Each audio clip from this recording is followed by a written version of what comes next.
这年底就要到啊，所以各县市嘛开始咧分敬老礼金，其中伫咧彰化市这70岁以上，而且户口伫遮满6档的时段，是会当领到6000块的红包。今年计共是会分出1亿8千多万，这是28档来上济的金额。公所伫咧分礼金的时阵，搁请警察来倒顾，互正百位工作人员会当安心算钱，甲新春的大红包送互时代。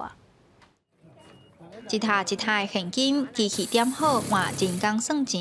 年要到啊，彰化市公所第16这天发年节敬老金，只要满70岁，而且户口设伫彰化市满6年的时代，就当领到6000块的红包。以前2万多人尔吼，即马已经今年首度突破3万人了在战后的婴儿潮首度突破3万人，但是咱的税收增加了吼，因为咱招商成功，税收增加。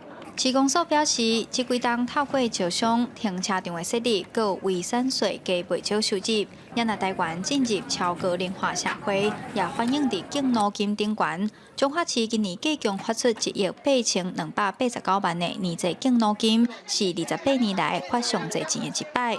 排队领到现金的时代，大家拢笑开开。大用啦，大个人无用较紧啦，要食要用要孙拢通通可以。彰化市今年有30482位的时代，会当领到6000块的大红包，其中7成5的时代选择汇入口座，2成5的民众选择领现金。剩无半个月，就是旧历过年咯。各县市政府拢开始发年节敬老金，要互时代摕红包、添喜气，好过年。记者杨淑晴，彰化报道。